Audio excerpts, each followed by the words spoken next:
swings through, we continue on this hour. Tejas in the house. Yeah, that's right. With my man Tony Diaz. This is really, really exciting. Wow. We said Tim Hernandez. Now we got you, Tony. This is like like we got not just Texas, but we got some pretty heavy hitters. I'm really, really excited to have you. You got a new project you're working on right now. I know you don't sleep. I know you don't wait for things to happen. You're already making this new thing happen. But I want to talk a little bit about how you got into radio, how you got into things. You first came to my attention doing the Libro Traficante, but I know the story begins much earlier than that. So can you tell us how you got started doing radio? Sure. You know what's funny is that to me it all goes back to words. I think because we're writers, we create, we understand how language works. We want to reach out to people. So for me, I didn't realize there were borders between the art forms. And even when I was an undergraduate, I wanted to be a kickboxing novelist, and there was a chance to do a radio show, and it was just closed circuit. So I'm like, why not? I'll do it. But what's funny to me is that I learned through my classes that the short story writers were supposed to hang out with the journalists, weren't supposed to be on radio.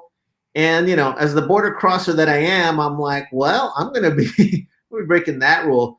So it kind of always was one package for me. And in fact, you're making me remember my little, I grew up in the south side of Chicago, south side, Bridgeport. And my first culture clash was going to the north side of Chicago to go to college. But I had my little closed circuit radio show. Wow, we might not have FM radio. If anyone sees this, FM radio might not exist. Radio closed circuit was basically they rigged speakers throughout the campus, okay? And we would go on there and have our show. you know? But I was like, give me the airtime. And what's so cool is that I had a little radio crew, and we're like, let's go all out. So we actually made the news because I lived on the south side of Chicago, across the street from the new mayor of Chicago. His name was Richie Daley. He was the son of the boss mayor, Richard Daley. And I just left the cops, because there were cops from his house. I said, hey, you should be on my show. Don't stop. You know my neighbor. Be on my show, right? Yeah. And it worked. So we were like the first station to interview the new mayor. But I remember that day we had like TV news stations, real radio stations. And I'm like, this is pretty dope. And that same semester, I did my first poetry reading. I know you had Luis. You had the Triumvirate of Luises, I know. I also met at the Poetry Slams in Chi, Luis Rodriguez. I just this poetry slam, and there was Luis throwing down. I'm like, this shit's dope. So it was like, big time, and I'm like, I want a piece of this action. I don't quite understand what it really is, but it's pretty fun. So it all started in the south side of Chicago, mano. Before we crossed borders. I had Ray on, I had Rodriguez on, and Luis Alfaro is coming up. So I got. That's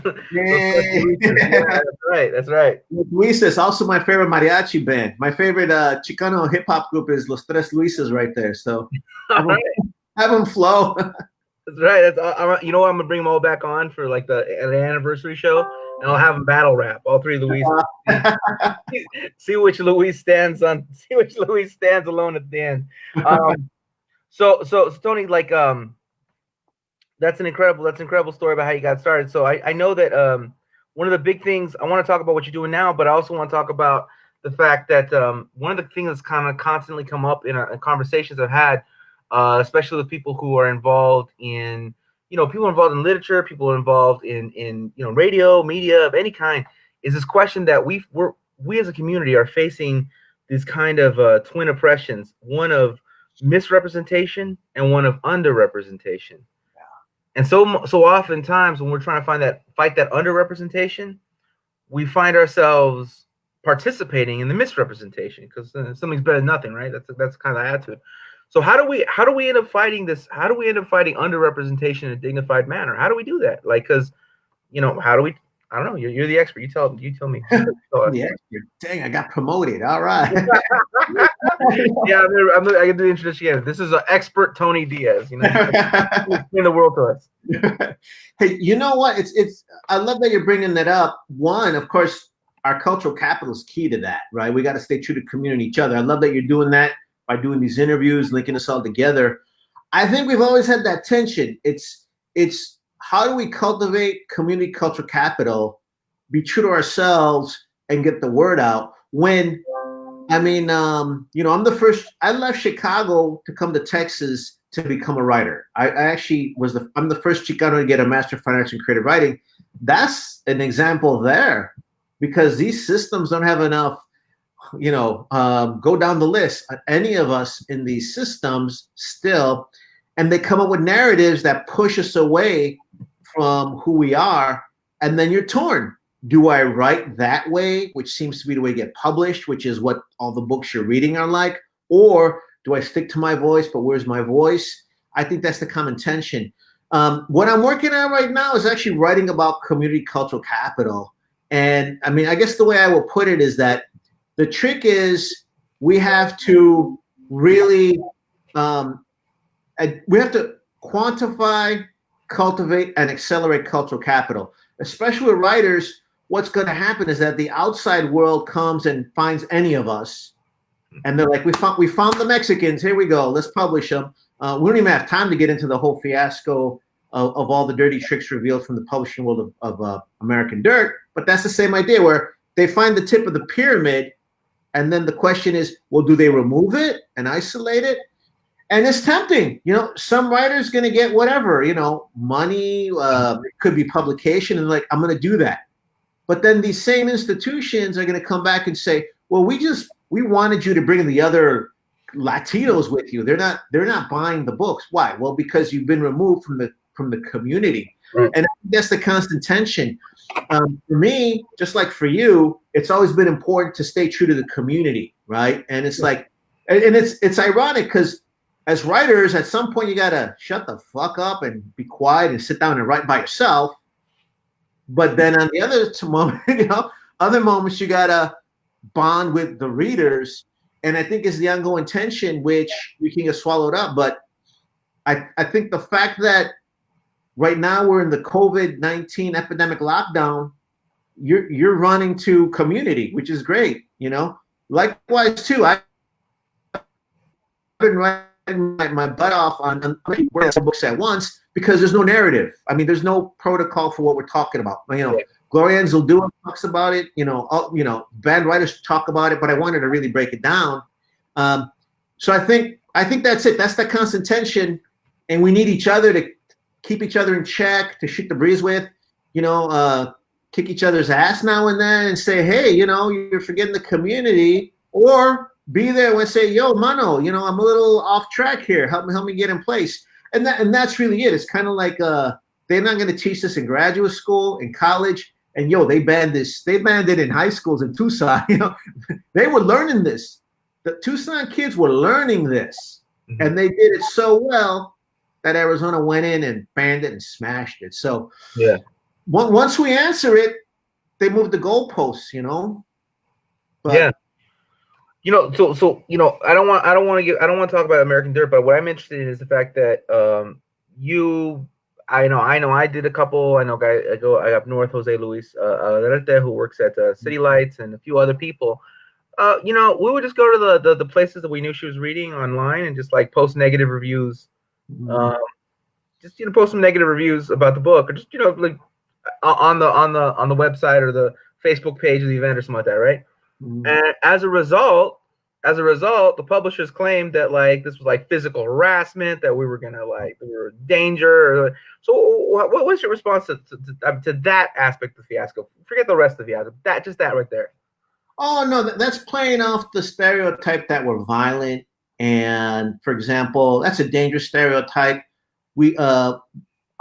I'll give you examples of how that's been parts of laws. The ban of ethnic studies in Arizona banned Mexican American studies because it said it promoted the overthrow of the government. That appeals to the racism. Here in Texas, the Libertaficantes were pushing for ethnic studies. We also stopped the racist textbook. And if anyone falls asleep and doesn't do their job, you miss something.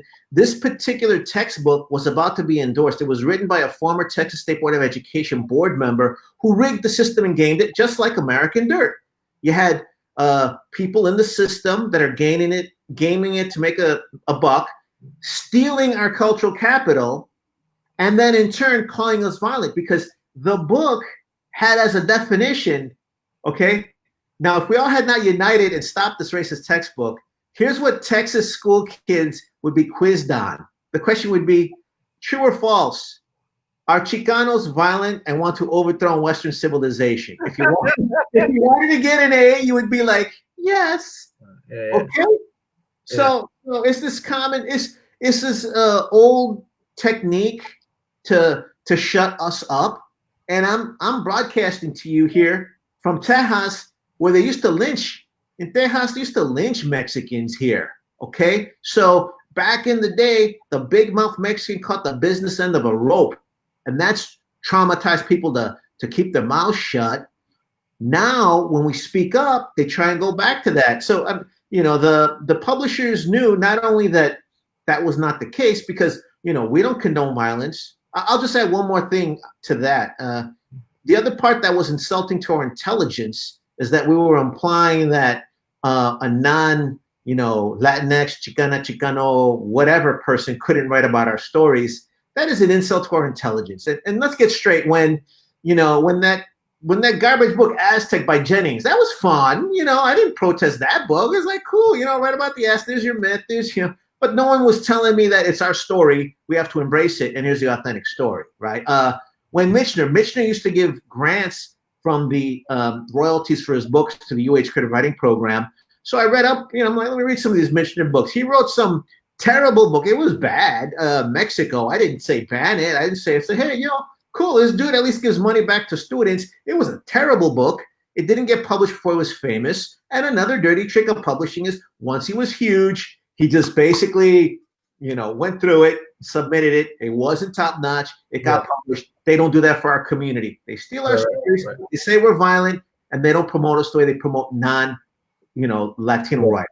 Yeah, but like a book like Whitewashing Adobe, like nobody complains about that. I mean, it's it's good. It's interesting history of LA. Got to Mexico. I mean, it was written by a white guy, but I mean, like it was it's useful. So no, I mean, like no, if you write something like that, no one's gonna be like, don't worry. Like exactly.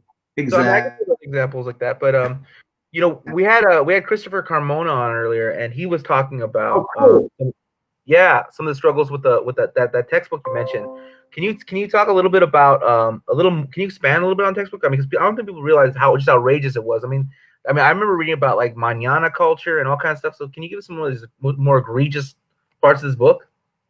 Yeah, I would also like to link this into how powerful our community is. I want to say how powerful community cultural capital is, and we've seen it with our own eyes. This is not a theory, and I'll give you some examples of this. Community cultural capital is so powerful that we united. The gente of Tucson inspired us to unite to defy the banning of Mexican American studies in Arizona. That was supposed to debilitate us for generations, okay? That was supposed to wipe us out, right? It had some bad effects. So proud of us uniting to overturn it. We got inspired from what we saw to come back to Tejas. And, the Libertaficantes got back here. We joined up with a lot of folks. You talked to Chris Carmona, Tejeda. We said, we're going to go to Texas State Board of Ed and demand Mexican American studies, because the gente of Tucson showed us how to fight. So I bring it up then because I want people to understand where Texas was at that time. Mm-hmm. We had gone to Texas State Board of Education demanding Mexican American studies to a school board that once said that Dolores Huerta was a dirty communist. I'm laughing from anxiety, okay? They had said she'll never be in school books, okay? They said every Mexican that was in the books was communist. They said our story wasn't American, right? Other Latinos at the time said, don't waste your time. Don't go there. Don't stir the pot. And we're like, oh, we're stirring the pot. We're going to go. We all united. And it took, let's see, it picked up probably around 2014. Around 2012, as activists, you basically quantify what your opponents will do. So we tested it, frontal assault, and say, hey, we demand it. They were like, no, they resisted. But they had old tricks that were the tricks were over. There were too many of us that were smart. We have media, we have intellectuals, we had the proof that the courses worked from Arizona. We had, and just so you know too, we were on social media early on too. We had mainstream media, and we had to use all that because Texas right-wingers were trying to call us radicals. We're trying to say that Mexican American studies was divisive. We're trying to say, I remember one Texas State Board of Education member said that Mexican American literature was not as rigorous as, British literature. Okay. Yeah. Go down the list. Even to the last day when finally Texas State Board of Education succumbed, took about 6 years. It made news probably for about 4 years, that last 4-year fight, but the whole state was getting galvanized. But part of it was that racist textbook. That was a turning point as well, because the first textbook about Mexican American culture would have been written by a non-Mexican American. Non-Mexican American. She was basically a lawyer.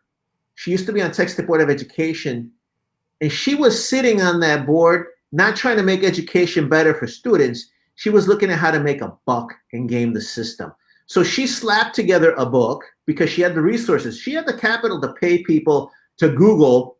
So it was all open source material. Besides the errors, okay, it was so offensive.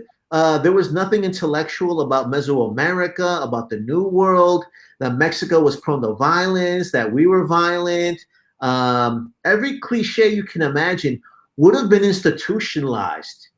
And that person would have made a lot of money off of dumbing down all Texas students, okay? And I'll point this out too. At the time, there was a lot of resistance too from people, but that was a turning point because then a couple of things happened. It basically then all Tejas got involved, I would say this, like if there's one thing that I'm proud of our crew from Nuestra Palabra evolving into Libre Traficantes was that it was a lot of writers intelligentsia who know how to handle social media like you're doing. That's why this is vital. But then it spread. So, and of course, let's get something straight. You had Raza and activists who've been on board for this for decades. We can go back years in Texas when there were Mexican-only signs here. So let's make that clear. The pyramid goes deeper. The pyramid goes deeper. But to make news, which is what the mainstream wants, and it's that tension again. At some point, someone's got to get the pinned on them, right? But we vet it. You vet it with the community. We all communicate, and we're in tune. Now, maybe someone outside of the community thinks, oh, that's not what I want for that. It was good. Step to the left or the far right. This train is moving, and we're right. But it got bigger and bigger every time, and we would not go away. Yeah. Let me add just because that part's depressing, because Texas was way more racist just a couple years ago. Till we united and they passed Mixed American Studies unanimously. Okay, right. But I think the other key thing to remember though is that there's just too many of us at every level here in Tejas now, and we can't be treated the same way. Lawyers, professionals who would get on buses in Houston. We'd get 2 buses loads of 50 people each. We'd get the money online, couple days, 100 people would drive to Austin and protest these books. And what I want to say too is that first group of people then, what they did is they invested their cultural capital in community causes and spread it through social media first. And they went viral the old-fashioned way, one Mexican at a time, okay? And then the rest of the world, caught up. Yeah. So you come to prominence, you were well known in Texas, but you come to kind of like national kind of or you enter. Let's just put it this way: you enter into this struggle in Tucson, Arizona, as libro traficante. You got this leather jacket. You're talking shit. You got a van. You're talking about wet books. Like, you're not standing here like this is an assault upon our dignity. You're greeting this like kind of oppressive kind of thing with humor, right? And to me, that's a very I mean, lots of people do it. I mean, it's done around the world, and individual people are different, but there's something so very cultural. There's a cultural resonance. There's a signifier there. There's something very Mexican about doing that, right? So, why are we like that? I'm glad we're like that, no? Yeah, no. From the Caracas to the writing that we like. You know what? Here's what I think is beautiful about our community. Mm-hmm. And you know, on some days, I just pity our oppressors. You know what I'm saying? They're like, we banned you, we gave you crappy jobs, we put you in the bad neighborhoods, but you're happy, you stick together, you're still here. Don't you know you're oppressed? Like, you know, and you know, I want to come over and eat with you because you know you're kind of having fun, you know, and I think it's because we have this beautiful community. And we support each other, we school each other, we edify each other, we keep each other in check. And then de repente, one of us busts loose and we inspire each other. Because one thing I'll say too, I mean, one thing that didn't make national news about the Libre Traficante movement from our perspective was that we learned so much from the Familia in Tucson. Also, Nuestra Palabra, at the time, I founded it in 1998, so we were 14 years old at the time in 2012. Leading up to that, the tip of that pyramid was thousands of cultural workers. We used to put on the biggest book fair in Texas, the Latino Book and Family Festival. We would bring 30,000 people to George R. Brown Convention Center. We basically put on a $400,000 event for $30,000. And we were audacious and we had a great time. And, you know, we didn't know we were a bunch of dropouts that could get nothing done. We're like, you know, let's put together the biggest book fair in the city. Okay, let's do it. And we would do it. And it was awesome. And it gave us audacity. On top of it, it created cultural workers that I can count on. I got their back. They got mine. We come through for each other. And again, a lot of the concepts for cultural capital, we lived it. And that's kind of what I'm trying to quantify now. And our culture is like that. I mean, you know, how about this? Let me segue with this. We were banned. Okay. The conquistadores burned all the books and the art. Okay. They burned it. They're like, any trace of this, gone. Well, guess what? They may have destroyed it. They may have done everything they can to stop it. It didn't go away. It rains down on the east end. Here on the east end, you got Danzantes recapitulating with love, with art that was destroyed. It's rebirth. It's like, and it's danza. You know, perhaps the Mexica military lost, but the Mexica art, aquí está. You know, you can go on any Saturday here in Texas and see them performing it and living it. So it's burned deep in our DNA, mano. And it's a beautiful thing. You know, I don't know why people fear it. Maybe because they don't understand it. But it's a powerful thing that people need and love. Yeah. And ain't going away. Right. So, you know, I talked to Carmona, and he was talking about the history of El Matanza. I just got off talking to Tim Z. Hernandez. He was talking about the plane wreck at Los Gatos, right? So in both these instances, you have all these like giant unmarked graves. You have these people whose names we did not know. They put in the work to find out, in both cases, put in the work to find out these things. But I feel in many ways, our community, we don't actually know so much of this history. It's buried. It's just buried. So we don't even know we met. I live in the city of Los Angeles, where every time there's a protest or an organization, or we're going to fight something, maybe a war or this or that, everyone around the city gathers at Pershing Square. And nobody knows not to like John Pershing. Nobody knows this. And so, I mean, like, so there's so much of our stuff that's just unknown. It's unknown to us. I mean, our conditions are not unknown to us, but the source and the specifics of the things that have put us in these compromising positions are very unknown to us, and they keep it that way. I mean, you talk about these banned books. I mean, you talk about The Salt of the Earth is like the only movie I know of to have been banned by Congress in U.S. history, right? So we have the only book, the only the only series, a study series, or Mhm. whatever to be banned in Tucson. We have the only movie to be banned, and then we have, and we gather to protest, at a place named for someone who came into our country and murdered us. So, Mhm. what can we do? Well, and let me add some of the history too from Houston. The Joe Campo Torres story. He was murdered, in the '70s by police, and taken to a ditch and left for dead. It's a story that's not overheard. Led to the what's called the Moody Park uprisings, but it's not a well-known story. It's not known, and that's the Houston, Tejas part of it. And here's another example. People lament that Cesar Chavez isn't given more credit. People lament that he's deceased.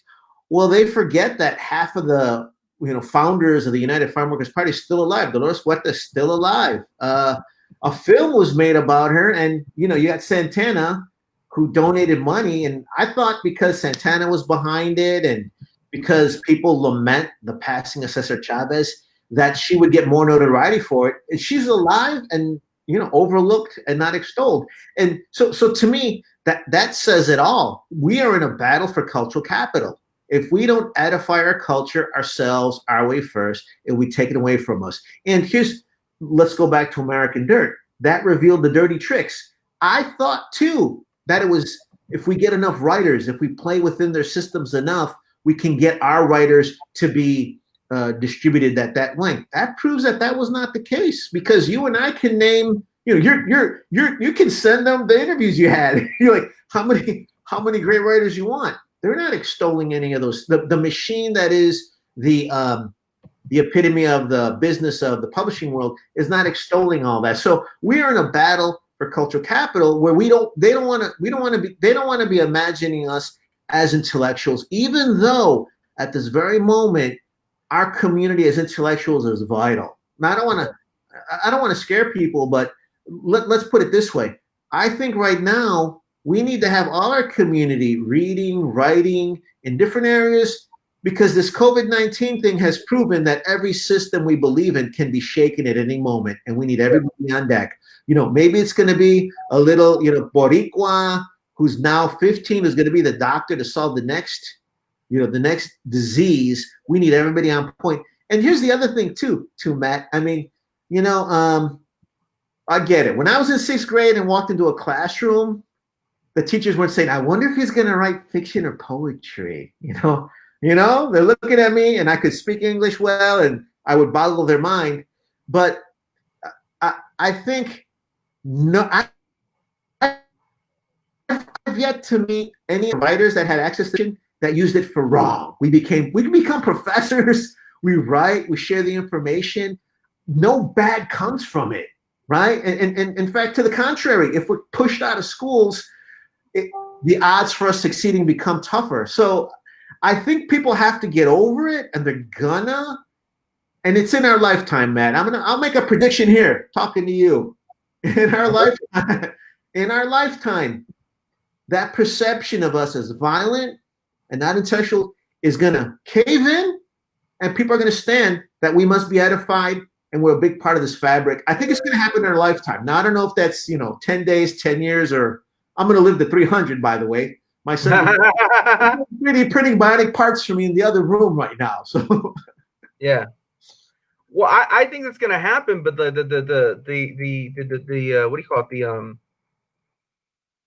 The rapidity of which it happens will happen depending on what we do, right? yes. So will it take 100 years or will it take 20 years? That depends on us. I mean, it'll happen, will happen, right? But like, a lot of my politics can be summed up when it comes to this question with simple taco trucks in every corner, right? And I mean that. And I'm serious about that. And and when the taco truck migrates, it takes on the culture that there. When I was speaking at University of Wisconsin, I told them, like, fear not, Wisconsinites. Like when the taco truck comes, it embraces the culture there. So you are not losing your cheese curds. You're gaining a tortilla, right? And I was like letting them know that. And I meant that. I really meant that. But this question of us not knowing that we're oppressed. You tell this horrible story from Houston, but I want to add another name to this, to this question of our oppression that we're not even aware of. Sam Houston. Yeah. Stephen Austin. Yeah. We don't even know to be mad. I mean, like, how do we?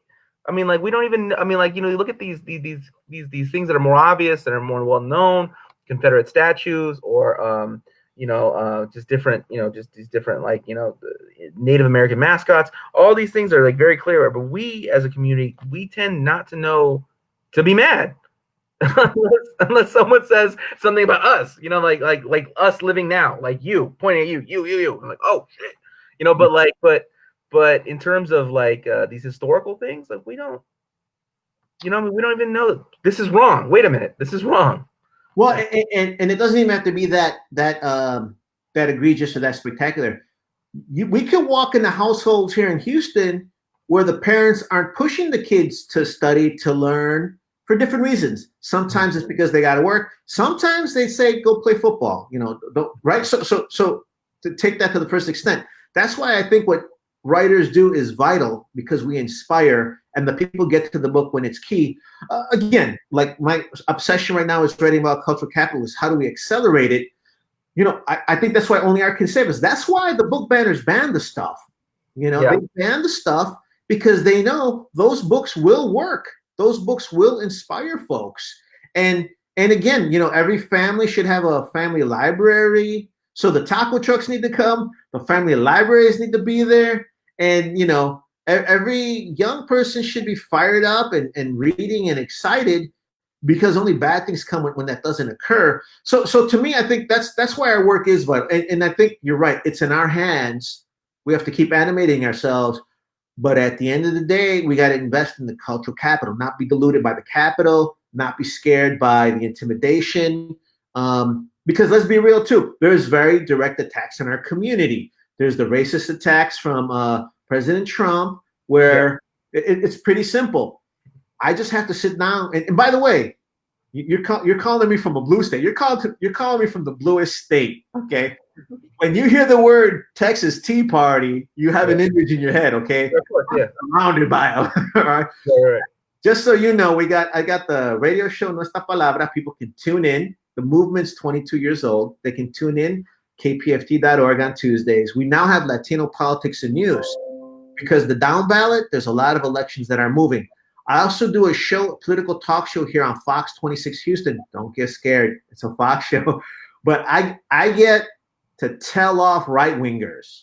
And to me, that's important. And they're unarmed. We are so much smarter than them. I mean, some days I want to write lines for them. I'm like, I'm going to say this. Here's how you should answer, because you just keep saying the same thing, But what I love, Matt, we're blessed because you can shoot the shit. And guess what? This weekend, I get to sit down and school some right-wingers who are going to try and spread that bile about our community, but not anymore. We can talk back to them, because those stereotypes really kill. And again, let's add the slaughter. Let's add the El Paso slaughter to the list. Yeah. We're a racist one looking to kill Mexicans, and the stereotypes are killing us. Why? Because people do not want to imagine us or humanize us exactly when they need us. So the oppression's real, but I also think our talent, skill, and genius is at its peak right now, and we have to keep plugging away at it. Like you're doing, Money. You're doing like 8 hours of interviews today. No, that's I'm doing. How dare you, sir? I'm doing 11. Yeah. Give me your time. Sorry. Yeah. But California. But let's look at the state of California, because I think it's really important. California is a state that passed Prop 187, and later was, later it was fought and defeated, but it passed, right? California is a state that twice voted for Richard Nixon and voted for Ronald Reagan for governor. I think it voted both of them I think both Richard Nixon and Ronald Reagan won. California state that voted in Pete Wilson, right? But then something along the line changed to make it the bluest of states, right? And Orange County in this last election went blue, right? So that's right. And so that's not a national story. And the reason it's not a national story is because they won't let it be a national story. Right. But the story of California is the story of the browning of America. And this is the epicenter of the browning of America. And it's coming to the rest of America. And that's just a fact. but like they're not going to allow it. Donald Trump loses the general election by 3 million votes, and we're told to forget that, but we know that, right? But he lost California by 4 million, right? Wow. So no, so yeah, but that's an important stat, and the reason that's an important stat is because California does represent the future. It represents what is coming through the rest of the country. Because you see our growing population in Oklahoma City, you see our growing population in New Orleans, you see our growing population in Detroit, you see our growing population every place that we are typically not, right? And yet our population is growing all across the country. That's one of taco trucks in every corner. I really mean it, and like and it's taking the shape in different places, like and of course, it takes shape in different places. And you live in Texas, where you eat this bizarre fucking shit called Tex-Mex, and so like, I slid in a little jab there, but no, but I'm serious. I'm serious. No barbacoa for you. Well, okay. Here's the thing. Here's the thing about that. In Texas, they call it Tex-Mex. In New Mexico, they call it New Mexican food, and in California, we call it Mexican food because it's Mexican food. But anyhow, no, it's playing. But the reality is that the shifts that have taken place in California are gonna take place everywhere. So because California was once like Arizona, it was once like Texas, and it was not that long ago. That long ago. And even Orange County, which is an epicenter for Republican, much like Colorado Springs, much like there's just a couple places, pockets around the country where a lot of Republican thinking and ideas kind of started and moved around the country. Orange County used to be that. But it's gone blue. It's gone blue, and that was just like 2 years ago. So that's fact. You're going to see a lot of that here in Texas too. I mean, the race between Ted Cruz and Beto O'Rourke made a lot of news. But that's a big deal that there's a 2% spread on there. And I think here in Texas, I'm actually in Harris County, Houston, Harris County, which is Houston's turned blue, Harris County's turned blue. But up and down that ballot, there's a lot of shockers. You had a Latina win, Harris County judge here. I'm actually in a district that's not considered Latino Opportunity District. Houston is 45% Latino based on the last census, which is an undercount. I'm positive we're 50%. But the Texas State Rep District I'm in right now, the Republican who just left, he won that by 44 votes. So there's a lot of big changes happening now. 44, like the number 44? Like exact less than 50. Less than 50. And how many votes total? There were about 100,000. Like we're talking big numbers there. So like that razor thin margin, which is why I think that official retired. The commissioner here in this precinct retired. The Texas State Board of Education member who I mentioned to you, she's Republican. She's the one who said it's not Mexican American study lit is not as rigorous as British lit, and she was the moderate one. And I should be kind to her. She actually did wind up signing the unanimous endorsement, so that's good. Like you say, changes. She stepped down, and too. So kind of like you're talking about, just in this chunk of Texas here, some of those changes, but it could either be slow or quick. But like you alluded to, it's coming. And let me just say this, Texas Republicans have been cornered into either you've got the Bush Republicans that would not say crazy things. They were oppressive too, don't get me wrong. But they were saying craziness that Trump is saying. Yeah. So you've got these Texas Republicans who are either Bush era or Trump era. And I think right now, if they push towards Trump, they're going to lose. So we'll see. We'll see what's going to happen right now. But you're right. Texas is following California's model. And thanks for reminding us of that.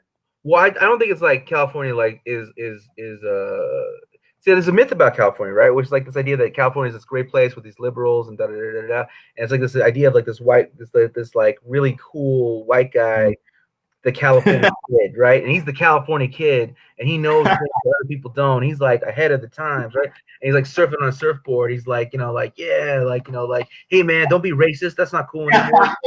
Right? And he pops off in his hot rod. That's not why California went blue. It went blue because of demographic shift. So Texas will follow suit for the exact same reasons, right? More of us means less of that. Right. It's simple. More of us means less of that. And that's why California went and won. Not because there's a cooler brand of white people. That's not why. That's not why. More of us and pushing, voting, and demanding equal rights and to be humanized. Yeah, Yeah. definitely. Definitely. Well, Tony, I really appreciate you giving us this amount of your time. Is there anything? Where can we follow up with your latest projects and what you're up to? Hey, appreciate that, Matt. Thank you for having me on and for all the work that you're doing. Folks can go to TonyDiaz.net, and there they can get links to the radio show Nuestra Palabra, Latino Writers Having Their Say, Latino Politics and News, and they can also watch What's Your Point, the political talk show that I'm on. And we look forward to working together. Tienes casa aquí en Houston, Texas, mano. So what's this? I appreciate you, man. I appreciate you. Did you just say your show's called What's Your Point? Yes, that's what it's called. What's your point? Or in Spanish, ¿qué dijiste?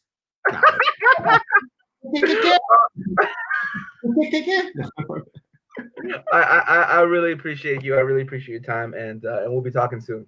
Gracias, mano. Gracias. Califetzlan. Oh man, I thought I pissed you off for a second.